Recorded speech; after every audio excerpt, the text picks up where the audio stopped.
नमस्कार दोस्तों, स्वागत है आपका let's crack UPSC CSE Hindi के इस प्लेटफॉर्म पर, जहां पर हम आधुनिक भारत का इतिहास पढ़ रहे हैं, जहां हम मॉडर्न इंडियन हिस्ट्री की बात कर रहे हैं। मॉडर्न इंडियन हिस्ट्री में हमने सबसे पहले भारत में यूरोपीय कंपनियों के आगमन को समझा। हमने देखा कि किस तरह से अलग अलग यूरोपीय कंपनियां भारत आईं, किस तरीके से वो इंडिया में उन्होंने अपनी बैठ जमाई और किस तरह से वो इंडिया से बाहर भी हो गई। तो हमने इस पूरे के पूरे घटनाक्रम को समझा। इसके बाद नेक्स्ट फेज हमने ये देखा कि देखिए इतनी सारी यूरोपीय कंपनियां भारत में आती हैं, पर उसमें ब्रिटिश ईस्ट इंडिया कंपनी ऐसी कंपनी होती है जो भारत में रह जाती है और आगे जाकर के भारत में लगभग 200 से 300 सालों तक जो कंपनी व्यापार करने के लिए आई थी वो यहाँ पर एडमिनिस्ट्रेशन करने लग जाती है। अब हमें ये देख रहे थे अभी कि किस तरह से ब्रिटिश ईस्ट इंडिया कंपनी ने अपनी चीज़ों को पूरे भारत में फैलाया, किस तरह से एक एक करके उसने स्टेप बाय स्टेप अलग अलग क्षेत्रों पर कब्जा किया, अलग अलग क्षेत्रों पर नियंत्रण किया और उस नियंत्रण को अपने हाथ में लिया। इतनी चीज़ें हमने ब्रिटिश ईस्ट इंडिया कंपनी के बारे में देखना है और उसी क्रम में हम समझ रहे थे कि कैसे बंगाल पर ब्रिटिश ईस्ट इंडिया कंपनी का शासन प्रारंभ हुआ, कैसे बंगाल पर ब्रिटिश ईस्ट इंडिया कंपनी ने अपना अधिकार किया। ओके, तो उसी क्लास को आगे बढ़ाएंगे। हम पुरानी बातों को भी 2 मिनट रिवाइज करेंगे, फिर आगे चलेंगे और आज डिस्कस करेंगे हम प्लासी के युद्ध की कहानी की। प्लासी का युद्ध क्यों हुआ, उसका महत्व क्या रहा और उसके बाद बक्सर के युद्ध की पृष्ठभूमि कैसे बनी, द बैटल ऑफ बक्सर का बैकग्राउंड कैसे बना। इतनी चीज़ों को हमें आज समझना है। तो इसी के साथ हमारी आज की क्लास हम शुरू करते हैं। क्लास शुरू करने से पहले एक बहुत अच्छी बात दोस्तों मैं आपको बता दूं, मैंने पहले भी कहा है कि अनअकैडमी पर कंप्लीट प्रिपरेशन आप यूपीएससी की कर सकते हैं, चाहे आप हिंदी मीडियम से हो या आप इंग्लिश मीडियम से हो। और उसी चीज़ को ध्यान में रख करके कि कई बार आप लोगों की कंप्लेन होती थी कि सर कौन सा कहाँ पर कौन सी क्लास देखना है, क्या करना है। अब आपको परेशान नहीं होना है। अलग अलग बैच कोर्स, 5 नए बैच कोर्स लॉन्च किए गए हैं। एक बैच कोर्स में सारी प्रिपरेशन कराई जाएगी। एक कोर्स आपको फॉलो करना है, जैसे आप ऑफलाइन कोचिंग जाते हैं और वहाँ पर एक कंप्लीट प्रिपरेशन आप करते हैं बैच के साथ, उसी को ध्यान में रख करके प्लेटफॉर्म पर 5 बैच कोर्स लॉन्च किए गए हैं जो 2020 और 2021 दोनों के लिए हैं। हिंदी मीडियम और इंग्लिश मीडियम दोनों मीडियम में अवेलेबल है। जैसे कि इस बैच कोर्स में आप देख रहे हैं जिसमें दीपांशु सिंह है one of the finest educator of India. ठीक है, तो ये बैच है यूपीएससी 2022 के लिए। ये 2022 पर फोकस करेगा, 2022 के लिए फोकस करेगा।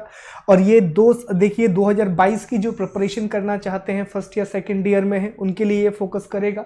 दूसरा एक लक्ष्य बैच स्टार्ट हुआ है 2021 का जो हिंदी मीडियम के लिए है। हिंदी मीडियम के लिए याद रखें प्रीलिम्स और मेंस दोनों की पूरी तैयारी, दोनों की टेस्ट सीरीज सब कुछ अवेलेबल कराया जाएगा इस बैच कोर्स में। और ऐसा ही एक बैच कोर्स इंग्लिश मीडियम के लिए भी 2021 के लिए लॉन्च किया जाएगा। क्लियर? तो एक कंप्लीट प्रिपरेशन आप कर सकते हैं with the test series and with the very nice and बहुत अच्छे एजुकेटर्स के साथ ये प्रिपरेशन कर सकते हैं। अब इसके लिए आपको करना ये होगा दोस्त कि अनअकैडमी एप्लीकेशन को डाउनलोड करना है, यूपीएससी सीएसई का गोल सेलेक्ट करना है और 2 साल का जो कोर्स है वो सिर्फ 43,000 रुपीज़ में है। तो उसके लिए आपको करना ये होगा 43,200। तो आप मेरा कोड अप्लाई कर सकते हैं SG लाइव, और जैसे ही आप मेरा कोड SG लाइव अप्लाई करेंगे आप 2 ईयर का सब्सक्रिप्शन ले पाएंगे। और ना सिर्फ एक बैच कोर्स बल्कि जितने भी कोर्सेज चल रहे हैं सबकी एक्सेस आपको मिल जाएगी और कंप्लीट प्रिपरेशन आप कर सकते हैं। इसके लिए अनअकैडमी ऐप डाउनलोड करना है, यूपीएससी सीएसई का गोल सेलेक्ट करें और दोस्त वहां पर मेरा कोड अप्लाई करें SG लाइव, ताकि आपको 10% का डिस्काउंट मिल सके, 10% का आपको डिस्काउंट मिल जाए और 2 साल का कोर्स आपको 43,200 में अवेलेबल हो जाएगा। क्लियर? चलिए तो अब आगे बढ़ते हैं और शुरू करते हैं आज की क्लास को। तो आज की क्लास का हमारा टॉपिक रहेगा प्लासी का युद्ध, जो कि हमारे चैप्टर 3 का एक पार्ट है, जो हम पढ़ रहे हैं ब्रिटिश सरकार और क्षेत्रीय शक्तियां, ब्रिटिश गवर्नमेंट और रीजनल पावर्स। तो इसमें उपनिवेशवाद को हम समझ चुके हैं, बंगाल की हम बात कर रहे हैं। एक क्लास और होगी और बंगाल के बारे में सारी स्टोरी खत्म हो जाएगी। फिर हम मैसूर की बात करेंगे, आंग्ल मराठा संघर्ष की हम बात करेंगे, पंजाब विजय की हम बात करेंगे, अवध की हम बात करेंगे। और आज का हमारा टॉपिक होगा पलासी का युद्ध। आज का हमारा टॉपिक होगा बैटल ऑफ पलासी। आप जानते हैं कि इतिहास में कुछ युद्ध ऐसे होते हैं जो इतिहास को एक नई दिशा देते हैं, और इतिहास में इन युद्धों को परिवर्तनकारी युद्ध कहा जाता है, जो इतिहास पे एक अमुक छाप छोड़ देते हैं और बहुत ड्रास्टिकली ये हिस्ट्री को अफेक्ट करते हैं। ऐसा ही एक युद्ध हमने पहले देखा जो तराइन का द्वितीय युद्ध था, जिसके तराइन का द्वितीय युद्ध एक ऐसे ही बहुत फेमस युद्ध माना जाता है। पानीपत का पहला युद्ध जो हुआ था 1526 में, वो भी एक ऐसा ही युद्ध माना जाता है जिसने भारत को कल्चरली भी अलग तरीके से प्रभावित किया, इंडिया की पूरी डेमोग्राफी को इफेक्ट किया, पॉलिटिकल, इकोनॉमिक और कल्चरल सिस्टम को बहुत तरीके से प्रभावित किया। तो दोस्त, इतिहास जब हम पढ़ते हैं तो इतिहास पढ़ते समय उसमें कुछ ऐसे मूवमेंट्स आते हैं, कुछ ऐसे घटनाएं होती हैं जो इतिहास को बहुत ज़्यादा तरीके से प्रभावित करती हैं या बहुत बड़े तरीके से उस पर इफेक्ट डालती हैं। ऐसा ही एक युद्ध है पलासी का युद्ध, और इसके बाद जो हम युद्ध पढ़ेंगे बक्सर का युद्ध।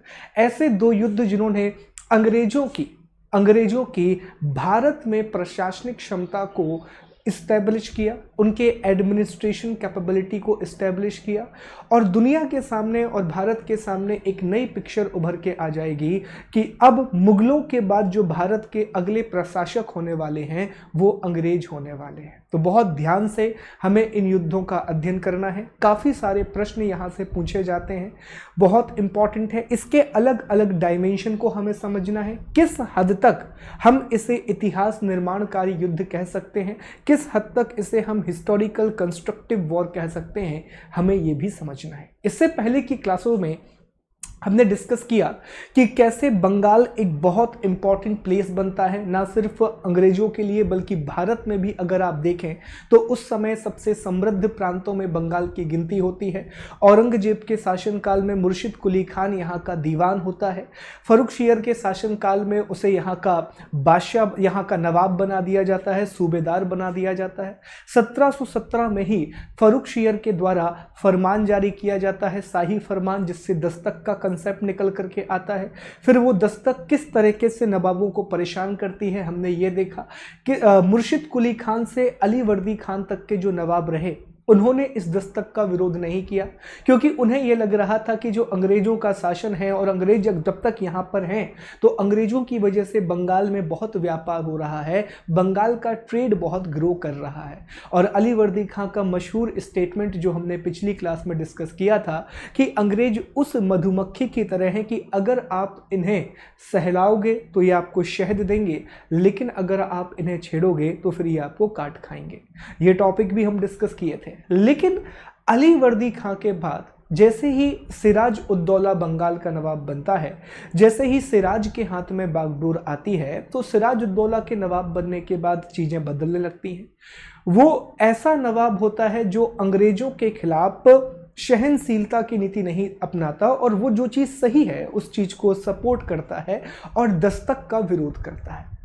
अब देखिए, समझिए, अली वर्दी खान ने क्या कहा था कि जब तक आप इन्हें सहलाओगे तो ये आपको शहद देंगे, लेकिन जैसे ही आप इन्हें छेड़ोगे तो फिर ये आपको काट खाएंगे। और सिराज उद्दौला ने वही काम किया अंग्रेजों को छेड़ने का। जैसे ही उसने अंग्रेजों को छेड़ा तो उसकी शुरुआत कुछ इस तरीके से होती है कि बंगाल में एक अंग्रेजों की बस्ती होती है और एक फ्रांसीसियों की बस्ती होती है। चंद्रनगर वाले इलाके में फ्रांसीसी बस्ती होती है, और जो फोर्ट विलियम कलकत्ता वाला इलाका है वहाँ पर अंग्रेजों की बस्ती होती है। चूँकि यूरोप में सप्तवर्षीय युद्ध प्रारंभ हो चुका था और साउथ में जो है अंग्रेजों और फ्रांसीसियों के बीच में लगातार कर्नाटक युद्ध चल रहे थे, इस कारण से दोनों को ये आकांक्षा थी कि दोनों को ये आशंका थी कि कभी भी वो एक दूसरे पर अटैक कर सकते हैं, और जो उनकी व्यापारिक कोठियाँ थीं, जो उनके ट्रेडिंग सेंटर्स थे, वो उनकी रक्षा करना चाहते थे। तो अपने ट्रेडिंग सेंटर्स को सिक्योर करने के लिए, अपनी व्यापारिक कोठियों की रक्षा करने के लिए उन्होंने क्या किया कि जो व्यापारिक कोठियाँ थीं उनका फोर्टिफिकेशन स्टार्ट कर दिया, उनकी किलेबंदी प्रारंभ कर दी। अब निश्चित सी बात है, अगर वो किलेबंदी स्टार्ट करेंगे तो इससे नवाब को समस्या होगी और सिराज को भी इससे समस्या हुई। और सिराज ने एक संदेश भिजवाया कि देखिए, आप जो फोर्टिफिकेशन कर रहे हैं, आप ये जो कोठियों का निर्माण कर रहे हैं, इसे आप बंद कर दीजिए। इस कोठियों के निर्माण को, फोर्टिफिकेशन को आप बंद कर दीजिए। तो जो फ्रांस थे, जो चंद्रनगर में अपनी कोठी स्थापित किए हुए थे, उन्होंने इस बात को मान लिया और उन्होंने अपनी जो कोठी का जो फोर्टिफिकेशन कर रहे थे वो उन्होंने बंद कर दिया, किलेबंदी को समाप्त कर दिया। लेकिन जो अंग्रेज थे, अंग्रेजों ने इस बात को नहीं माना और इस चीज़ का अपोज किया। अंग्रेजों ने इस चीज़ को कहा कि नहीं, हम अपना फोर्टिफिकेशन बंद नहीं करेंगे, हम किलेबंदी को बंद नहीं करेंगे। अब यहाँ पर यह समझना होगा कि आखिर अंग्रेजों में इतना दुस्साहस, या फिर मैं कहूँ इतना ज़्यादा ब्रेवरी कैसे आ गई कि वो नवाब की बात को टालने लगे। तो इसका कारण छुपा है मुगल साम्राज्य में। अंग्रेज समझ चुके थे कि औरंगजेब की मृत्यु के बाद, after the death of Aurangzeb, जो मुगल शासक आए, जैसे कि फर्रुखशियर वगैरह आए, तो वो इतने कैपेबल नहीं है कि अंग्रेजों का सामना कर सके। और अंग्रेजों का इस बात का विश्वास हो चला था कि अगर कभी मुगलों से मुठभेड़ होती भी है तो they will be able to tackle. तो सबसे पहली बात, अंग्रेजों को ये जो कॉन्फिडेंस मिला, उसकी सबसे पहली वजह थी कि मुगल साम्राज्य का कमज़ोर होना। मुगल साम्राज्य बहुत कमज़ोर हो चला था और जानते थे कि अगर कभी भी मुगल साम्राज्य के साथ कोई मुठभेड़ होती है तो ईजिली अंग्रेज उसको टैकल कर लेंगे। ये बात सामने आई। उसके बाद दूसरा जो कारण रहा अंग्रेजों के दुस्साहस का, उसका सबसे बड़ा कारण वही था कि वो लगातार फ्रांसीसियों के साथ युद्ध में बिजी थे, लगातार फ्रेंच के साथ उनका वॉर हो रहा था, and they wanted to secure their trading centre. वो अपनी व्यापारिक कोठियों को बहुत अच्छे तरीके से सिक्योर करना चाहते थे। तो उन्होंने सिराज के आदेश को मानने से मना कर दिया। सिराज ने जो ऑर्डर दिया था कि आप व्यापारिक कोठियाँ बनाना बंद कर दीजिए, तो उस ऑर्डर को उन्होंने नहीं माना। अब इस बात से सिराज बहुत दुखी हो गया कि दैट इज़ नॉट गुड। उसे गुस्सा आएगा, ऑब्वियसली बात है, वो नवाब है और उसकी सॉवरेनिटी को आप हानि पहुंचा रहे हैं, उसकी संप्रभुता को आप हानि पहुंचा रहे हैं। इससे सिराज को बहुत ज़्यादा इफेक्ट हुआ। तो सिराज ने क्या किया, ले जाकर के फोर्ट विलियम पर अटैक कर दिया। उसने फोर्ट विलियम पर हमला कर दिया और लगभग जून 1756 के आसपास की बात है, जून 1756 के आसपास की बात है, उसने जाकर के फोर्ट विलियम में अटैक कर दिया। फोर्ट विलियम में अटैक किया, अंग्रेज भाग करके एक द्वीप पर चले गए, आइलैंड पर चले गए। फुटका या फुल्टा नाम का एक द्वीप होता है, वहां पर जाकर के अंग्रेज चले गए और चीज़ें यहाँ पर रुक गई। इसी बीच में एक छोटी सी घटना का जिक्र किया जाता है कि 20 जून 1756 को, 20 जून 1756 को एक ब्लैक होल नाम की घटना का जिक्र किया जाता है, जो कि जॉन हॉलवेल के द्वारा किया जाता है। जॉन हॉलवेल लिखता है कि नवाब ने 14/18 के कमरे में लगभग 146 ब्रिटिश नागरिकों को, ब्रिटिश सिटीजन्स को डाल दिया और 3 दिनों के बाद जब उस कमरे को खोला गया तो उसमें से 123 लोगों की मृत्यु हो चुकी थी, 123 लोग मर चुके थे और 23 लोग ही जिंदा बचे थे। तो इस घटना का जिक्र भी हॉलवेल के द्वारा किया जाता है कि हॉलवेल ने बताया कि सिराज के द्वारा ऐसा ऐसा काम किया गया। क्लियर। इसी बीच में फिर क्या होता है कि रॉबर्ट क्लाइव और वॉटसन, जो कि अभी कर्नाटक के युद्ध में साउथ में बिजी थे, वो आर्मी लेकर के बंगाल पहुंच जाते हैं। जैसे ही वो आर्मी लेकर के बंगाल पहुंचते हैं तब तक जनवरी का समय हो चुका है और जनवरी 1757, जनवरी 1757 तक आते आते क्या होता है कि वापस से कलकत्ता पर अंग्रेजों का अधिकार हो जाता है और सिराज को वहां से निकाल दिया जाता है। अब ये तो सिराज के लिए बहुत ही बुरी बात होगी क्योंकि उसी का शासन चल रहा है, उसी का पूरा एडमिनिस्ट्रेशन है और अंग्रेजों ने उसी को वहां से बेदखल कर दिया। तो इसी चीज को रोकने के लिए दोनों के बीच में फरवरी का समय होता है। तो फरवरी 1757 में, फरवरी 1757 में दोनों के बीच में एक संधि होती है, उसे अलीनगर की संधि कहा जाता है।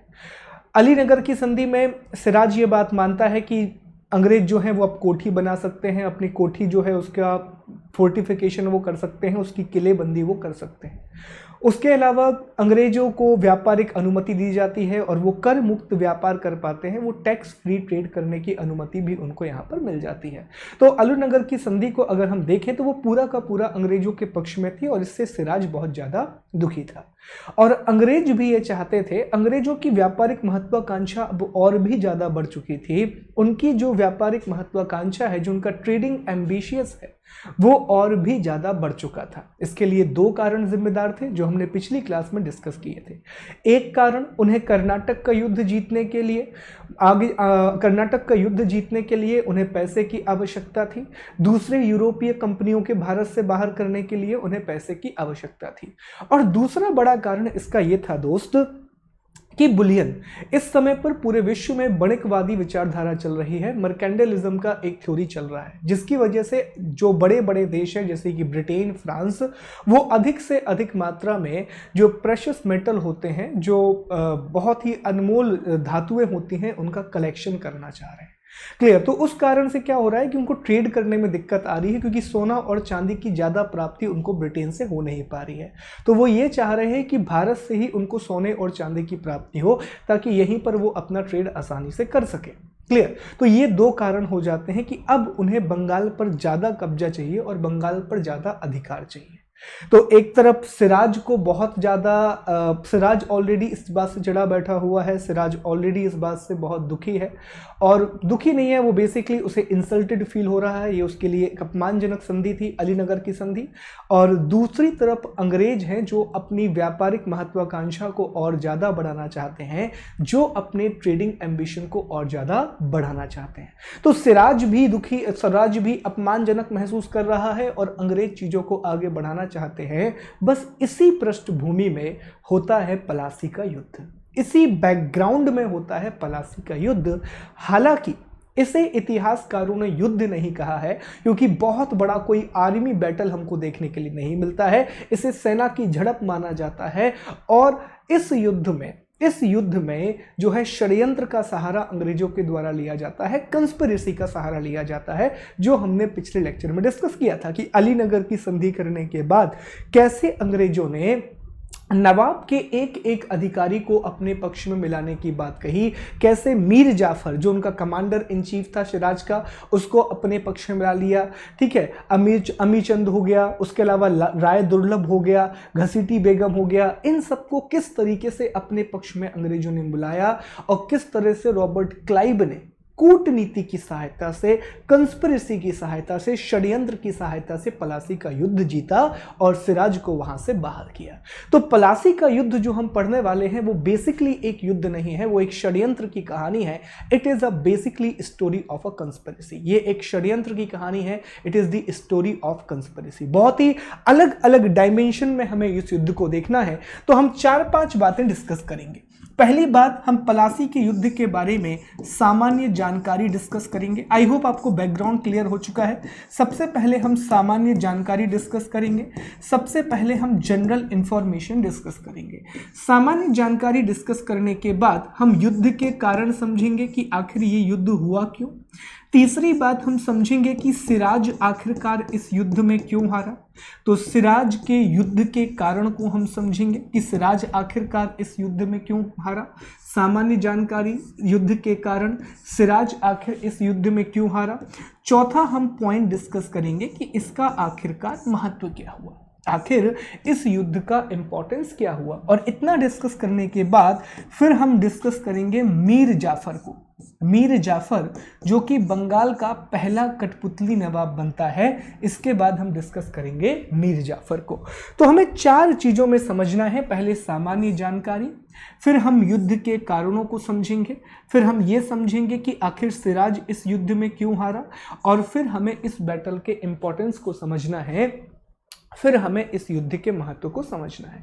तो एक एक करके इन पॉइंट को डिस्कस करते हैं और समझते हैं इस युद्ध की पूरी कहानी को। क्लियर? तो बैकग्राउंड आई थिंक आपके दिमाग में क्लियर हो गया होगा कि कैसे युद्ध की परिस्थितियां निर्मित हुई। बेसिकली अगर आप जड़ कहें तो इस युद्ध की जड़ क्या है, 1717 का वो शाही फरमान जिसके ऊपर ये पूरी की पूरी स्टोरी बिल्टअप होती है। क्लियर? तो वो बीज था जो कि फर्रुखशियर के द्वारा बो दिया गया था, जिसे अंग्रेजों ने कंपनी का मैग्ना कार्टा कहा था। चलिए समझते हैं चीज़ों को। सबसे पहले हम डिस्कस करते हैं युद्ध की सामान्य जानकारी को। सबसे पहले हम क्या डिस्कस करते हैं? सबसे पहले हम बात करते हैं सामान्य जानकारी की। सबसे पहले हम डिस्कस करते हैं जनरल इंफॉर्मेशन। सामान्य जानकारी, कुछ चीज़ें जो एग्जाम में पूछ ली जाती हैं तो इनको हम डिस्कस कर लेते हैं। तो पहला चीज़ आपको याद रखनी है कि इसकी तिथि क्या है, ये युद्ध कब हुआ, इसका समय क्या है। तो तिथि आप लोग जानते हैं 23 जून 1757 को ये युद्ध हुआ था। 23 जून 1757 को ये बैटल हुआ था। दूसरी बात, स्थान क्या था इस युद्ध का? स्थान क्या था? तो स्थान भी आप लोग जानते हैं, प्लासी गांव। प्लासी जो एक गांव था जो पश्चिम बंगाल में आता है और ये हुगली नदी के किनारे स्थित है। किस नदी के किनारे स्थित है? ये हुगली नदी के किनारे स्थित है। तो अगर स्टेटमेंट में कभी आ जाए तो आपको याद रखना है कि प्लासी नाम का ये जो गांव है, ये मैदान है, ये हुगली नदी के किनारे स्थित है। तीसरी बात, युद्ध में पक्ष कौन कौन से थे, किन पक्षों के बीच में युद्ध हुआ था? तो हमेशा की तरह इस युद्ध में भी दो पक्ष थे, इसमें भी दो पार्टी इन्वॉल्व थी। एक तरफ ब्रिटिश ईस्ट इंडिया कंपनी थी, ब्रिटिश ईस्ट इंडिया कंपनी थी, और ब्रिटिश ईस्ट इंडिया कंपनी का जो प्रतिनिधित्व किया इस युद्ध में वो रॉबर्ट क्लाइव ने किया। किसने किया? वो रॉबर्ट क्लाइव के द्वारा किया गया। तो एक तरफ ब्रिटिश ईस्ट इंडिया कंपनी थी और ब्रिटिश ईस्ट इंडिया कंपनी ने ये युद्ध रॉबर्ट क्लाइव के नेतृत्व में लड़ा था। ये जो बैटल है ये रॉबर्ट क्लाइव के नेतृत्व में उसने लड़ा था। और दूसरी तरफ बंगाल का नवाब था, बंगाल का नवाब, और बंगाल का नवाब इस समय आप लोग जानते हैं सिराजुद्दौला था। और बंगाल का नवाब का जो साथ देते हैं वो फ्रेंच ईस्ट इंडिया कंपनी होती है। कौन होती है? फ्रेंच ईस्ट इंडिया कंपनी होती है। क्योंकि ऑब्वियसली बात है, अगर ब्रिटिश की सरकार यहाँ पर आ जाती तो उससे फ्रांसीसियों का बहुत ज़्यादा नुकसान हो जाता और बंगाल के व्यापार से उनका अधिकार लगभग पूरी तरीके से समाप्त हो जाता। और ऐसा हुआ भी। जब पलासी का युद्ध अंग्रेजों ने जीत लिया तो डच और फ्रेंच दोनों के लिए अब बंगाल नासूर नहीं रहा और उनके लिए चीज़ें, उन दोनों के लिए बंगाल व्यापार करने के लिए अनुकूलित जगह नहीं रहा और उसका भुगतान उन्हें करना पड़ा और उनके सारे अधिकार लगभग यहाँ से खत्म कर दिए जाते हैं। इस कारण से फ्रेंच ईस्ट इंडिया कंपनी ने भी बंगाल के नवाब की सहायता की और सिराज उद दौला के साथ इस युद्ध में लड़ा। तो ये युद्ध किस किस के बीच में हो रहा था? तो खास तौर पर ये युद्ध हो रहा था ब्रिटिश ईस्ट इंडिया कंपनी और बंगाल के नवाब सिराज उद दौला के बीच में। खास तौर पर ये युद्ध हो रहा था ब्रिटिश ईस्ट इंडिया कंपनी जिसका प्रतिनिधित्व कर रहा था, जिसका लीडर था रॉबर्ट क्लाइव, और दूसरी तरफ था बंगाल का नवाब जिसको लीड कर रहा था सिराज उद दौला। क्लियर? और इसका साथ दे रही थी फ्रेंच ईस्ट इंडिया कंपनी। हालांकि फ्रेंच ईस्ट इंडिया कंपनी का बहुत ज़्यादा योगदान इसमें रह नहीं पाया क्योंकि उनकी तोपों का भी प्रयोग नहीं हो पाया सही तरीके से। वो एक अलग स्टोरी है कि कहा जाता है कि बारिश वगैरह हो गई थी जिसकी वजह से बारूद वगैरह काम नहीं कर पाया। It's a different story all together. Clear? फिलहाल हमें इतनी बात याद रखनी है। अब इस युद्ध का परिणाम क्या हुआ? तो हम सभी लोग जानते हैं इस युद्ध का परिणाम क्या हुआ। इस युद्ध का रिजल्ट ये हुआ कि इसमें ब्रिटिश ईस्ट इंडिया कंपनी की जीत हो गई और नवाब की इसमें हार हो गई। ये इसका रिजल्ट रहा। क्लियर? ये बहुत बेसिक जानकारी है जो हमें पता होनी चाहिए कि युद्ध कब हुआ, युद्ध का स्थान क्या था, युद्ध में कौन कौन से पक्ष शामिल थे और युद्ध का परिणाम क्या हुआ। बैटल का हमें टाइम पता होना चाहिए, उसका प्लेस पता होना चाहिए, उसमें कौन कौन सी पार्टीज इन्वॉल्व थी ये हमें पता होना चाहिए, और आखिर उसका रिजल्ट क्या रहा इस बात की जानकारी हमें होनी चाहिए। क्लियर? इतने टॉपिक क्लियर है। अब हमारा पहला पार्ट यहां पर खत्म होता है जो था सामान्य जानकारी। अब हम दूसरे पार्ट पर चलेंगे और हम डिस्कस करेंगे कि आखिर इस युद्ध के कारण क्या थे। आखिर ये जो पलासी का युद्ध हुआ तो इसके रीजंस क्या थे, आखिर ये युद्ध हुआ क्यों, आखिर इस युद्ध के कारण क्या थे, आखिर रीजन क्या थे कि पलासी का युद्ध हुआ या फिर बैटल ऑफ पलासी लड़ा गया। ठीक है? एक एक करके कारणों को समझते हैं और सारी चीज़ें आपको समझ आ जाएंगी अगर आपने पिछले लेक्चर्स को देखा है, क्योंकि सारी चीज़ें वहीं से कनेक्टेड हैं। तो सबसे बड़ा कारण यहाँ पर हमें देखने के लिए मिलता है वो है कंपनी की महत्वाकांक्षा, कंपनी की महत्वाकांक्षा, ये सबसे बड़ा कारण है एम्बिशन ऑफ कंपनी। ठीक है, ब्रिटिश ईस्ट इंडिया कंपनी। अब इसमें दोनों प्रकार की महत्वाकांक्षाएं शामिल हैं। इसमें कंपनी की राजनीतिक महत्वाकांक्षा भी शामिल है, पॉलिटिकल एम्बिशन भी शामिल है, और सबसे इंपॉर्टेंट इसमें कंपनी की आर्थिक या इसे व्यापारिक महत्वाकांक्षा कहें तो उचित होगा, इसमें कंपनी की इकोनॉमिक और ट्रेडिंग एम्बिशन भी शामिल है। अब यहाँ पर महत्वाकांक्षा का मतलब यही होता है कि भारत के ज़्यादा से ज़्यादा अधिकार क्षेत्र पर अगर वो अधिकार कर लेते हैं तो ज़्यादा से ज़्यादा आर्थिक विदोहन भारत का कर पाएंगे, ज़्यादा से ज़्यादा इकोनॉमिक एक्सप्लॉयटेशन इंडिया का कर पाएंगे, और उतना ही ज़्यादा उनका ट्रेड ग्रो करेगा और वो रिच बनेंगे। बहुत सिंपल कहानी, और हर चीज़ जुड़ेगी उपनिवेशवाद से, हर चीज़ जुड़ेगी कॉलोनियलिज्म से, जो हमने सबसे पहली क्लास में टॉपिक डिस्कस किया था कि उपनिवेशवाद आखिरकार क्या होता है, और हर चीज वहीं पर जाकर के जुड़ने वाली है। ये पॉइंट आपको याद रखना है। तो सबसे बड़ा कारण यही हो जाएगा कंपनी की महत्वाकांक्षा, एम्बिशन ऑफ द कंपनी। दूसरा कारण रहेगा दस्तक का दुरुपयोग, दस्तक का दुरुपयोग। ठीक है, ये दूसरा बड़ा कारण रहेगा कि आप जानते हैं 1717 में शाही फरमान जारी किया गया था फर्रुखशियर के द्वारा, और उस शाही फरमान में, उस रॉयल फरमान के द्वारा जो ईस्ट इंडिया कंपनी थी उसको मात्र 3000 रुपये दे करके कहा गया था कि आप बंगाल में फ्री ट्रेड कर सकते हैं। आप बंगाल में क्या कर सकते हैं? आप बंगाल में मुक्त व्यापार कर सकते हैं, आप बंगाल में फ्री ट्रेड कर सकते हैं। लेकिन ये जो दस्तक था ये सभी नवाबों के लिए, एक कहते हैं ना कि सभी नवाबों के लिए उनके बिल्कुल गले की नोक की तरह एक सूली का कांटा बना रहा। ठीक है, इस दस्तक का दुरुपयोग, इस दस्तक का विरोध किसके द्वारा नहीं किया गया? तो जानते थे, देखो मुर्शिद कुली खान भी इससे दुखी था, जो मुर्शिद कुली खान है वो भी इस बात से दुखी था कि इस दस्तक का दुरुपयोग किया जा रहा है। उसके बाद अली वर्दी खान भी इससे दुखी था। लेकिन मुर्शिद कुली खान से अली वर्दी खान तक जो 4 नवाब आए, जिसमें कि सुजाउद्दीन था, सरफराज था, इन चारों नवाबों ने दस्तक का विरोध नहीं किया। इन चारों नवाबों ने दस्तक का विरोध नहीं किया क्योंकि उन्हें लगता था कि अंग्रेजों के कारण जो व्यापार है उसमें बहुत तेज गति से उन्नति हो रही है, जो ट्रेड है वो बहुत तेजी से बढ़ रहा है, और व्यापार में उन्नति होने के कारण जो बंगाल की समृद्धता है, जो प्रॉस्पेरिटी ऑफ बंगाल है, वो भी बहुत तेजी से आगे बढ़ रही है। विच वॉज ट्रू, जो सही भी था, क्योंकि हमने पहले भी डिस्कस किया था कि मुर्शिद कुली खान के द्वारा तकावी ऋण व्यवस्था प्रारंभ की गई, छोटे जमींदारों का अंत किया गया, किसानों के लिए बहुत सी सुविधाएं की गई, शासन व्यवस्था में लॉ एंड ऑर्डर को मेंटेन किया, तो बहुत अच्छा पीस इस्टेब्लिश किया, वेलफेयर स्कीम चलाई, जिसकी वजह से बंगाल अपनी प्रॉस्पेरिटी के पीक पर पहुंच गया था, समृद्धता के चरम पर पहुंच गया था, जो ट्रू।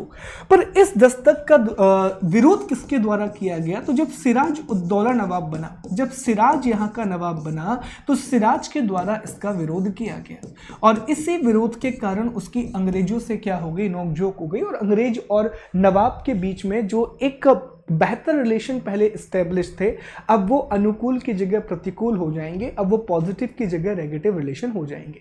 तो दस्तक का दुरुपयोग करना एक बहुत बड़ा कारण था प्लासी के युद्ध का। और आप ये भी जानते हैं कि इस दस्तक का दुरुपयोग 2 प्रकार से किया जाता था। एक तो अंग्रेज अपने निजी व्यापार के लिए इसका प्रयोग करते थे, क्योंकि ये दस्तक ईस्ट इंडिया कंपनी के व्यापार के लिए जारी किया गया था, ना कि अंग्रेजों के निजी व्यापार के लिए। तो एक तो अंग्रेज अपने निजी व्यापार के लिए, प्राइवेट ट्रेड के लिए इस दस्तक का प्रयोग कर रहे थे, इस पास का यूज कर रहे थे, और दूसरी चीज वो भारतीयों को भी कुछ पैसे लेकर के ये दस्तक दे दिया करते थे। तो 2 तरीके से दस्तक का दुरुपयोग हो रहा था, और दस्तक के दुरुपयोग के कारण जो बंगाल है उसको राजस्व हानि हो रही थी, उनको रेवेन्यू लॉस हो रहा था, जिस कारण से सिराज ने इसका विरोध किया। तो दस्तक रहेगा। इसके बाद और कारणों की अगर हम चर्चा करें तो तीसरा कारण ये हो जाएगा, जो हम पहले भी डिस्कस किए हैं, कि अंग्रेजों को बुलियन की आवश्यकता थी। किसकी आवश्यकता थी? अंग्रेजों को बुलियन की आवश्यकता थी। बुलियन का अर्थ होता है सोना और चांदी की उनको आवश्यकता थी। ट्रेड करने के लिए लंदन से या ब्रिटेन से अब उस मात्रा में सोना और चांदी नहीं मिल रहा था, क्योंकि वणिकवादी विचारधारा के चलते, मर्केंडलिज्म के चलते देश अपने पास अधिक से अधिक मात्रा में सोना, चांदी और जो बहुमूल्य धातुएं होती हैं जो प्रेशियस मेटल होता है उनका कलेक्शन करना चाहते थे। तो वो ये चाह रहे थे कि अगर बंगाल पर उनका अधिकार हो जाता है तो बंगाल से ही उनको बड़ी मात्रा में सोना चांदी मिल जाएगा और बहुत थोड़ी सी मात्रा में ही सोना चांदी हमें बुलाना पड़ेगा, तो यही कि सोना चांदी का प्रयोग हम व्यापार के लिए करेंगे। तो ये उनकी सोच थी कि बुलियन की आवश्यकता थी। इसके बाद चौथा जो कारण यहां पर निकल करके आता है, तो चौथा कारण निकल के आता है कर्नाटक युद्ध। कर्नाटक के युद्ध, battle of Karnataka, battle of Karnataka. आप जानते हैं कि कर्नाटक में लगातार युद्ध हो रहा था, कर्नाटक में लगातार अंग्रेजों के बीच में और फ्रांसीसियों के बीच में युद्ध हो रहा था, यूरोप में सप्तवर्षीय युद्ध चल रहा था। तो कर्नाटक का युद्ध जीतने के लिए और उसमें बेटर परफॉर्मेंस के लिए अंग्रेजों को पैसे की आवश्यकता थी और वो ज़्यादा से ज़्यादा मात्रा में पैसे का कलेक्शन करना चाहते थे। तो उसी पैसे के लिए वो चाहते थे कि उनके पास अल्टीमेटली पैसा आए, और वो पैसा उनको कहाँ से मिल सकता था? वो पैसा उनको बंगाल से मिल सकता था। वो जो पैसा था वो इनको बंगाल से मिल सकता था।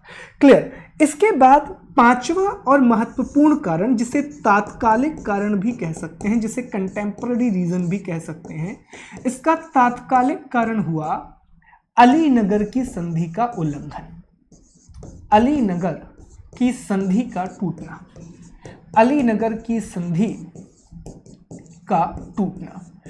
ठीक है, वायलेशन ऑफ अलीनगर ट्रीटी। तो आप जानते हैं कि अलीनगर की संधि में यह कहा गया था कि जो अंग्रेज हैं वो नवाब या बंगाल के किसी भी इलाके पर हमला नहीं करेंगे और बदले में नवाब भी अंग्रेजों के कामों में इंटरफेयर नहीं करेगा, पर उसके बाद भी अंग्रेजों के द्वारा चंद्रनगर पर हमला किया जाता है। और जैसे ही अंग्रेजों ने चंद्रनगर पर हमला किया, जो कि फ्रांसीसियों की व्यापारिक कोठी थी, उसी के साथ सिराज और अंग्रेजों के बीच में युद्ध प्रारंभ हो गया। तो ये 5 बड़े प्रमुख कारण आ जाएंगे। व्यापारिक प्रतिस्पर्धा में एक बात बता दूं कि वो चाहते थे अंग्रेज, ईस्ट इंडिया कंपनी, कि बंगाल से दो जो यहां पर डच और उसके अलावा फ्रेंच यहां पर जो व्यापार कर रहे हैं उनके अधिकार खत्म कर दिए जाएं और डच और फ्रेंच यहां से चले जाएं। ठीक है, डच और फ्रेंच यहां से चले जाएं। तो ये युद्ध के सबसे बड़े कारण हो जाएंगे कि कंपनी की राजनीतिक महत्वाकांक्षा, उसकी व्यापारिक महत्वाकांक्षा, ठीक है, उसकी पॉलिटिकल एम्बिशंस और कंपनी के इकोनॉमिक और ट्रेडिंग एम्बिशन, उसके अलावा दस्तक का दुरुपयोग करना। ठीक है, जिसमें आप देखें कि सिराज ने इसका विरोध किया। इसके बाद बुलियन की आवश्यकता, फिर कर्नाटक के युद्धों का होना, फिर तात्कालिक कारण में अलीनगर की संधि का टूटना। तो ये सारे बड़े रीजंस आ जाएंगे, ये सारे इंपॉर्टेंट कारण होंगे जिनकी वजह से युद्ध हुआ पलासी का। ये बड़े इंपॉर्टेंट कारण हैं, परेशान मत होइएगा। सारी चीज़ें आपको नोट्स के फॉर्म में भी आखिरी में PDF में दी गई हैं, जो आप लोग रीड कर लीजिएगा। वो मैंने आप लोगों के लिए रीडिंग के लिए रखा है, तो सारा मटेरियल PDF में आपको मिल जाएगा। ठीक है, तो यही पूरा मैटर आपको PDF में भी प्रोवाइड करा दिया जाएगा, तो डोंट वरी अबाउट इट। तो ये इतने कारण हो गए। तो हमने 2 चीजें डिस्कस कर ली दोस्त। हमने सबसे पहले सामान्य जानकारी डिस्कस कर ली। हमने सबसे पहले क्या डिस्कस कर लिया? सामान्य जानकारी डिस्कस कर ली। जनरल इंफॉर्मेशन डिस्कस हमने कर ली। जनरल इंफॉर्मेशन के बाद हमने युद्ध के कारण डिस्कस कर लिए। अब तीसरा पॉइंट जो यहां पर निकल करके आता है वो ये आता है कि आखिरकार इस युद्ध में नवाब की हार क्यों हुई? आखिरकार इस युद्ध में नवाब की हार क्यों हुई? इस युद्ध में सिराज क्यों हारा? तो पहली बात तो आप जानते हैं कि इसे युद्ध कहना ही सही नहीं था, जो हम पहले भी डिस्कस कर चुके हैं कि ये एक षड्यंत्र था, ये एक कंस्पिरेसी थी। तो इसे युद्ध कहना बहुत हद तक सही नहीं होगा, और ये एक षड्यंत्र था और षड्यंत्र के द्वारा इस युद्ध को जीता गया था। पर फिर भी हमें ये डिस्कस करना है कि आखिर सिराज इस युद्ध में क्यों हारा, सिराजुद्दौला के हार के क्या क्या कारण थे। तो समझते हैं, एक एक कारण को डिस्कस करते हैं। देखिए, सबसे पहली चीज ये थी कि सबसे बड़ा कारण यही था कि सिराज के खिलाफ षड्यंत्र किया गया। ठीक है, there was conspiracy against Sirajuddaula. Siraj के खिलाफ क्या किया गया? षड्यंत्र किया गया। और इस षड्यंत्र को किसने प्लान किया, तो इस षड्यंत्र को रॉबर्ट क्लाइव के द्वारा प्लान किया गया था। रॉबर्ट क्लाइव के द्वारा इस षड्यंत्र को प्लान किया गया था। और रॉबर्ट क्लाइव ने क्या किया, तो सिराज का जो कमांडर इन चीफ था, जो सिराज का सेनापति था मीर जाफर, उसे अपने कब्जे में मिला लिया। मीर जाफर को अपने पक्ष में मिला लिया लालच दे करके, ठीक है। दूसरा राय दुर्लभ था, राय दुर्लभ को भी अपने पक्ष में कर लिया। तीसरे जो बड़े बड़े व्यापारी होते थे, जैसे कि अमीचंद टाइप के लोग, अमीचंद जैसे लोग होते थे, शेठ अमीचंद, इन्हें भी अपने पक्ष में मिला लिया। जो दरबारी लोग थे, जिसमें शौकत था और एक आपकी घसीटी बेगम, इनको भी अपने पक्ष में बुला लिया। और हमने पिछले लेक्चर में ये डिस्कस किया था कि बंगाल का नवाब कितना ज़्यादा स्थायी होगा, जो नवाब ऑफ बंगाल है वो कितना ज़्यादा स्टेबल होगा, ये इस बात पर निर्भर करता है कि क्या उसे जमींदारों का समर्थन है, क्या उसे सेना का समर्थन है, क्या उसे जो कुलीन लोग हैं उनका समर्थन है। अगर नहीं है तो फिर बंगाल का नवाब स्थायी नहीं होगा। और अंग्रेजों के द्वारा इन्हीं स्तंभों को, इन्हीं पिलर्स को तोड़ दिया गया। जब युद्ध हुआ तो इन लोगों ने पार्टिसिपेट नहीं किया और वो हार गए। दूसरी सबसे बड़ी चीज है सैन्य अयोग्यता। सैन्य अयोग्यता, देखिए सबसे बड़ी प्रॉब्लम जो हम पहले भी डिस्कस किए, जो हमने कर्नाटक के युद्ध में भी डिस्कस की थी, कि भारत में जो राजा होते थे, जो नवाब होते थे, उन्होंने एक तो कभी भी नेवी के लिए काम नहीं किया। उन्होंने कभी भी नेवी के लिए काम नहीं किया। वो नेचुरल बात भी थी कि नेवी से कोई अटैक नहीं हो रहे थे और उन्होंने अज्यूम भी नहीं किया था कि अटैक हो जाएंगे। लेकिन ये राजाओं की अदूरदर्शिता कही जाएगी कि उनको ये समझना चाहिए था कि जब 1498 में पुर्तगाली भारत आ चुके हैं और कुछ झड़पें प्रारंभ हो चुकी हैं, 1612 में सूरत में ऑलरेडी एक लड़ाई हो चुकी थी, तो अब नवाबों को, स्पेशली मुगल शासकों को जो कैपेबल थे, वो चाहते तो एक अच्छी खासी नेवी इस्टेब्लिश कर सकते थे, तो नेवी नहीं थी। नेवी छोड़ दीजिए, दूसरी बात सबसे बड़ी प्रॉब्लम हुई कि ट्रेनिंग नहीं थी। जो आर्मी थी वो ट्रेंड नहीं थी। वो आर्मी क्या नहीं थी, ट्रेंड नहीं थी। तभी मुश्किल से मुट्ठी भर वो ब्रिटिश सैनिक होंगे और वो बड़ी बड़ी सेना को परास्त कर देते थे। जैसे याद होगा आपको 1526 का युद्ध, जिसमें बाबर एक बहुत छोटी सेना के साथ भारत आया था। उसके बाद भी उसने इब्राहिम लोदी की एक बहुत बड़ी सेना को हरा दिया था। उसका कारण यही था कि बाबर की वो सेना प्रशिक्षित थी, बाबर की वो जो आर्मी थी वो बहुत ट्रेंड थी। और जब हमने मुगल साम्राज्य के पतन के कारण को डिस्कस किया था, तो हमने उसमें यही डिस्कस किया था कि मुगल काल में क्या हुआ है, जो क्वालिटी ऑफ आर्मी है, क्वालिटी ऑफ आर्मी डिक्लाइन हुई है हमेशा से, क्योंकि कोई बड़ा युद्ध आ नहीं रहा था, बहुत बड़ा साम्राज्य हो चुका था, बड़े बड़े राजा देखे थे, लेकिन नवाबों, जो मुगल बादशाह आए, तो उन्होंने उतना ज्यादा फोकस नहीं किया क्वालिटी ऑफ आर्मी के ऊपर। नंबर्स पर फोकस किया, क्वालिटी पर फोकस नहीं किया। ठीक है, तो हमेशा ये चीज याद रखना कि नंबर्स कभी काम नहीं आते, नंबर्स कभी काम नहीं आते, काम आती है क्वालिटी, कि आपके पास क्वालिटी कितनी अच्छी है। क्लियर? तो वो चीज वहां पर आपको याद रखना है, एक बहुत बड़ा रीजन होगी हारने का। तीसरा बड़ा कारण वही है कि नवाब का, ये जो नवाब था ये युद्ध के मैदान से भाग गया था। नवाब का युद्ध के मैदान से भागना, ये एक और बड़ा रीजन था कि जब वॉर चल रहा था तो युद्ध के मैदान से ये भाग गया, जिसके कारण से चीजें खराब हो गई। क्लियर? तो ये प्रमुख कारण होंगे। चौथी बात, रॉबर्ट क्लाइव। रॉबर्ट क्लाइव की योग्यता, ये भी हमें डिस्कस करना होगा कि ये भी नवाब के हारने का एक बहुत बड़ा कारण था, क्योंकि Robert Clive was a clever and brave both. ठीक है, रॉबर्ट क्लाइव शेर भी था और रॉबर्ट क्लाइव लोमड़ी भी था, तो दोनों क्वालिटी उसके पास थी। तो क्लाइव ने अपनी योग्यता को बहुत अच्छे तरीके से यहाँ पर यूज़ किया, जो उसके पास मेंटल एबिलिटी थी, सारी चीज़ों को उसने यूज़ किया और मिनिमल लॉस पे उसने एक बहुत बड़े साम्राज्य को अपने कब्जे में कर लिया, बहुत बड़े क्षेत्र को अपने कब्जे में कर लिया। और यही वो चीज़ बनेगी बंगाल, यही वो चीज़ अंग्रेजों के लिए बनेगा। बंगाल वो सोने की चिड़िया है जिससे अंग्रेज पूरे के पूरे भारत पर कब्जा करने में सफल होंगे। कैसे होंगे, आइए हम डिस्कस करते हैं। क्लियर? तो 3 पॉइंट अब तक हम डिस्कस कर चुके हैं। हमने क्या क्या डिस्कस कर लिया? सबसे पहले हमने सामान्य जानकारी डिस्कस कर ली है, जनरल इंफॉर्मेशन। फिर हमने युद्ध के कारण को डिस्कस किया और अब हमने नवाब की हार के कारणों को भी समझा। अब हम चौथे पॉइंट पर आते हैं और डिस्कस करते हैं कि आखिरकार पलासी के युद्ध का महत्व क्या है, आखिरकार इसका इंपॉर्टेंस क्या है। क्लियर। तो अब हमें डिस्कस करना है कि प्लासी के युद्ध का महत्व क्या है, आखिरकार इसका इंपॉर्टेंस क्या है। ठीक है, प्लासी के युद्ध का इंपॉर्टेंस क्या है, इसका महत्व क्या है, अब हमें ये डिस्कस करना है। तो यहां पर एक बहुत बड़े कवि हुए बंगाल के, नवीन चंद्र सेन, एक बहुत बड़े कवि हुए बंगाल के नवीन चंद्र सेन। तो नवीन चंद्र सेन जी ने एक बात लिखी, नवीन चंद्र सेन ने एक बात लिखी। उन्होंने कहा कि प्लासी के युद्ध के बाद, प्लासी के युद्ध के बाद बंगाल का स्थायी दुर्भाग्य प्रारंभ हो गया, या स्थायी दुर्दशा प्रारंभ हो गई, स्थायी दुर्दशा प्रारंभ हो गई। ये एक स्टेटमेंट है which is very much important.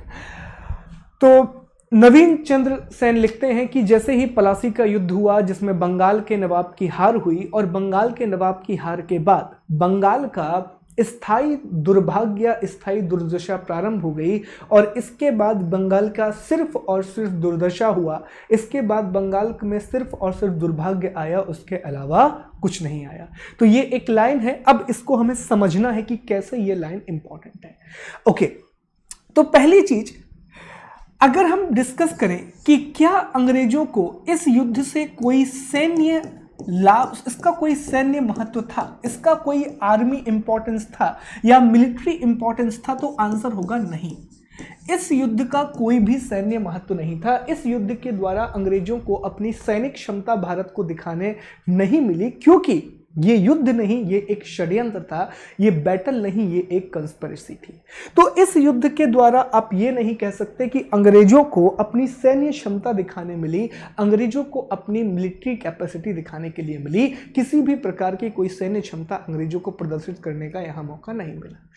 लेकिन इससे भारतीय आर्मी की कमजोरी समझ में आ गई। भारतीय तो उस समय पर नहीं कहना होगा, इससे जो बंगाल की सेना थी, जो बंगाल की सेना थी, उसकी कमजोरी सामने उभर करके आ चुकी थी। और ऑलरेडी साउथ में वो देख चुके थे कि जो साउथ में जितने भी रूलर्स उस समय हुआ करते थे, उनकी आर्मी भी डिफीट हो चुकी थी। ओके, और यहां पर अब उन्हें उत्तर भारत में जो सेना थी, तो नॉर्थ इंडिया की आर्मी की कैपेबिलिटी भी समझ में आ गई कि नॉर्थ इंडिया में जो आर्मी है वो बिल्कुल भी संगठित नहीं है, उसे बहुत आसानी से उसमें कंस्पिरेसी की जा सकती है, बहुत आसानी से उसमें षड्यंत्र किया जा सकता है। तो इसका सैन्य महत्व नहीं है, बस इतना ही महत्व है कि उत्तर भारत की जो सेना थी उसकी कमजोरी अब पूरे के पूरे विदेशियों को समझ में आ चुकी थी, जिसमें अंग्रेज भी शामिल थे। दूसरा, इसका आर्थिक महत्व बहुत ज्यादा है, इसका इकोनॉमिक इंपॉर्टेंस बहुत ज्यादा है, इसका इकोनॉमिक इंपॉर्टेंस बहुत ज्यादा है। कैसे है समझते हैं एक एक पॉइंट को। देखिए, पहला पॉइंट जो आर्थिक, इसमें आपको याद रखना है, सबसे पहला पॉइंट कि इससे बंगाल के संसाधनों पर, बंगाल के संसाधनों पर, बंगाल के रिसोर्सेज पर, बंगाल के संसाधनों पर अंग्रेजों का कब्जा हो गया, अंग्रेजों का कब्जा हो गया। तो जो बंगाल के रिसोर्सेज थे उन पर अब अंग्रेजों का कब्जा हो चुका है। तो जिस बंगाल को मुर्शिद कुली खान और वहाँ के शिल्पियों ने, वहाँ की शांति व्यवस्था ने इतना ज़्यादा प्रॉस्परस बनाया था, अब उसके सारे रिसोर्स अंग्रेजों के हो चुके हैं। दूसरी बात, बंगाल ने क्या किया, जैसे ही यहाँ पर अब कब्जा हुआ तो उन्होंने एक कठपुतली नवाब बनाया। उन्होंने खुद रूल नहीं किया, उन्होंने एक कठपुतली नवाब बनाया। उसका रीजन यही था कि वो कोई किसी भी प्रकार की कोई अकाउंटेबिलिटी या रिस्पॉन्सिबिलिटी नहीं लेना चाहते थे। तो अपनी जिम्मेदारी से बचने के लिए, अपनी प्रशासनिक जिम्मेदारी से बचने के लिए उन्होंने कठपुतली नवाब बनाया, और वो नवाब था मीर जाफर। क्लियर। तो मीर जाफर जैसे ही नवाब बना तो उसने ब्रिटिश ईस्ट इंडिया कंपनी को 1,70,00,000 रुपए दिए, जो कि बहुत बड़ी रकम होती है। उसके अलावा रॉबर्ट क्लाइव को 20 लाख रुपए दिए, पर्सनल रॉबर्ट क्लाइव को 20 लाख रुपए दिए। क्लियर। अंग्रेजों को 24 परगना, जो कि एक जगह है, 24 परगना के अधिकार मिल गए, और वहां पर अब ये पूरे रेवेन्यू अधिकार इनको मिल चुके हैं। और फ्री ट्रेड तो इनको मिला ही हुआ है, पूरे के पूरे बंगाल में अब इनको फ्री ट्रेड मिल चुका है।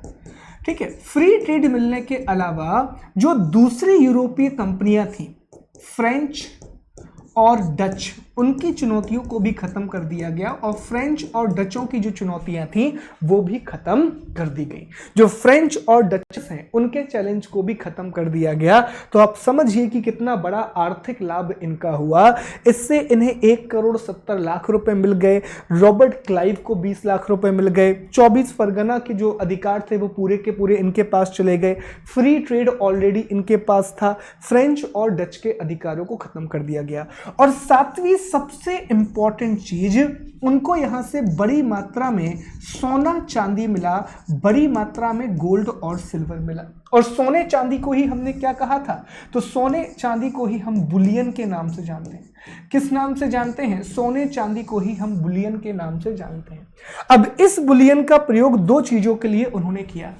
एक तो इस बुलियन का प्रयोग उन्होंने व्यापार के लिए किया, ट्रेड के लिए किया। अब भारत के पैसे का उपयोग ही वो भारत के व्यापार के लिए कर रहे हैं, एक समस्या सबसे बड़ी, ठीक है। और दूसरी चीज यहां पर क्या हुई? दूसरी चीज, इसी सोने और चांदी और इस पैसे का उपयोग उन्होंने भारत में अपने साम्राज्यवाद को बढ़ाने में लगाया।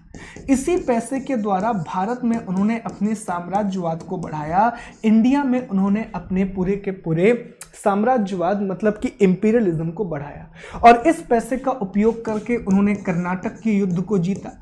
कर्नाटक के युद्ध के बाद आगे जब मराठा संघर्ष होगा, ठीक है, इसके अलावा जो मैसूर में संघर्ष होगा, सब जगह पर जो बंगाल का पैसा है वो बहुत ज्यादा काम आने वाला है और बंगाल से लगातार पैसा आएगा।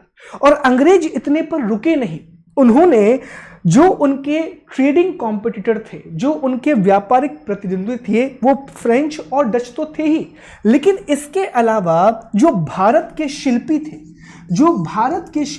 जो हथकरघा उद्योग वगैरह चलाते थे, उनको भी ऑलमोस्ट खत्म कर दिया और उनका बहुत ज्यादा शोषण किया गया, क्योंकि वो भी ब्रिटेन के लिए क्या थे? वो भी ब्रिटेन के लिए एक कॉम्पिटिटर थे। और जब इतने सारे काम किए गए तो यहीं से इसे कहा गया बंगाल की भयंकर लूट। इसे क्या कहा गया? इसे कहा गया बंगाल की भयंकर लूट। इसे कहा गया कि दिस इज द ग्रेट लूट ऑफ बंगाल, इस नाम से इसे जाना गया। तो इसका सैन्य महत्व यह है जो हमने डिस्कस किया कि इसमें सिर्फ ये पता पड़ा कि जो उत्तर भारत की आर्मी है वो कैपेबल नहीं है, उसके अलावा जो उसका आर्थिक महत्व है वो इस प्रकार से है। और इससे बंगाल की लूट प्रारंभ हो गई और बंगाल में भयंकर लूट का सिलसिला स्टार्ट हो गया। अब तीसरा पॉइंट और बचता है कि सर क्या इसका कोई राजनीतिक महत्व था? क्या इसका कोई राजनीतिक महत्व था? क्या इसका कोई पॉलिटिकल इंपॉर्टेंस था? तो आंसर होगा हाँ, क्योंकि इस युद्ध के बाद ईस्ट इंडिया कंपनी के द्वारा बंगाल में एक कठपुतली नवाब बनाया गया। बंगाल में एक कठपुतली नवाब बनाया गया जिसका नाम था मीर जाफर। और इसी के साथ अब कंपनी सिर्फ एक व्यापारिक कंपनी नहीं रही, अब कंपनी एक राजनीतिक कंपनी भी बन चुकी थी। अब वो एक एडमिनिस्ट्रेटर का रूप भी धारण कर चुकी थी। तो ये उसका राजनीतिक महत्व है, ये उसका पॉलिटिकल इंपॉर्टेंस है। तो ये इस तरीके से पलासी का युद्ध होता है। पलासी के युद्ध के हमने कारण समझे, इसका महत्व समझा, जहां से प्रश्न आने की बहुत ज्यादा संभावना होती है कि पलासी के युद्ध ने किस तरह से अंग्रेजों की साम्राज्यवादी नीति में सहायता की, किस तरीके से बैटल ऑफ पलासी ने पूरे के पूरे भारत में अंग्रेजों के प्रशासन में मदद की। यह भी प्रश्न आ सकता है कि यूरोपीय परिस्थितियों में उभरी यूरोपीय क्षेत्र में उभरी परिस्थितियों का परिणाम पलासी और कर्नाटक के युद्ध थे। तो इसको भी हम बहुत हद तक सही कह सकते हैं। वहां पर सप्तवर्षीय युद्ध प्रारंभ हुआ, उत्तराधिकार का युद्ध प्रारंभ हुआ, तो उसकी वजह से भी चीजें बदली। वणिकवाद से हमने इसका संबंध देख लिया। देखिए प्रश्न किसी भी तरीके से आ सकता है, थीम समझिए, कीवर्ड समझिए। वणिकवाद एक वर्ड है, यूरोप में युद्ध चल रहे हैं, कर्नाटक में युद्ध चल रहे हैं, बुलियन की संकल्पना है, राजनीतिक महत्वाकांक्षा है, आर्थिक महत्वाकांक्षा है, उत्तर भारत की सेना की कमजोरी है। ये सारे जो कीवर्ड होते हैं, इन्हीं कीवर्डों को अलग अलग तरीके से उठा करके मिक्स करके आपके सामने यूपीएससी का मेंस का क्वेश्चन बनाया जाता है। और याद रखना, अगर ये थीम आप समझ गए, देन जाकर के आप प्रीवियस ईयर क्वेश्चन को अटेम्प्ट कीजिएगा। एक कीवर्ड आपको जरूर मिलेगा और उस कीवर्ड के इर्द गिर्द आपको ये ताना बाना बुनना है, उसके इर्द गिर्द ये कहानी आपको बुननी है। ओके, अब सारी चीजें जो भी मैंने आपको समझाई है, हमने 4 बातें डिस्कस कर ली। सबसे पहले हमने युद्ध की सामान्य जानकारी डिस्कस की, जनरल इंफॉर्मेशन। उसके बाद हमने युद्ध के कारणों को समझा। उसके बाद हमने नवाब की हार के कारणों को समझा। फिर हमने महत्व को समझा। अब ये सारी बातें आपको पीडीएफ में यहाँ पर प्रोवाइड कर दी गई हैं, लेकिन देखिए मैं पीडीएफ की रीडिंग करूँगा उसको कोई मतलब होगा नहीं, इसलिए पीडीएफ जो शुभम गुप्ता पीडीएफ वाला ग्रुप है वहाँ पर मैं आपको प्रोवाइड करा दूंगा। टेलीग्राम पर जाइएगा, शुभम गुप्ता पीडीएफ सर्च कीजिएगा, वहां पर आपको मेरे सारे लेक्चर के पीडीएफ मिल जाएंगे। एनसीईआरटी का जो वीडियो आया था उसका भी पीडीएफ वहां पर मिल जाएगा। वर्ल्ड ज्योग्राफी के जो वीडियो एमपी वाले चैनल पे चल रहे हैं तो उसका भी आपको पीडीएफ मिल जाएगा। वर्ल्ड ज्योग्राफी भी आप प्रेफर कर सकते हैं, क्योंकि सारी चीजें, ऐसा नहीं है कि वो एमपी वाले प्लेटफॉर्म पर आ रही है तो सिर्फ एमपी के लिए इंपॉर्टेंट है, वो बहुत डिटेल से पढ़ा रहा हूँ। एक बार जाकर के वो लेक्चर भी आप देख सकते हैं। So thank you so much, आज के लिए बहुत बहुत धन्यवाद। बाकी चीज़ें हम अगले लेक्चर में डिस्कस करेंगे। आगे जाने से पहले बस ये बता दूं कि यूपीएससी के बैच कोर्सेज स्टार्ट हो चुके हैं। सो अगर आप यूपीएससी की तैयारी करना चाहते हैं तो आप अनअकैडमी यूपीएससी सीएसई पर जाएं। ऐप डाउनलोड करने के बाद वहां पर आप मेरा कोड अप्लाई करें SG Live, जिससे आपको 10% का इमीडिएट डिस्काउंट मिलेगा। और 2 साल का कोर्स सिर्फ 43,200 में आपको मिल सकता है। 2021 के लिए बैच कोर्स स्टार्ट हो गया है, 2022 के लिए भी बैच कोर्स स्टार्ट हो चुका है, तो वहां पर जाके आप ज्वाइन कर सकते हैं। Thank you so much, thank you.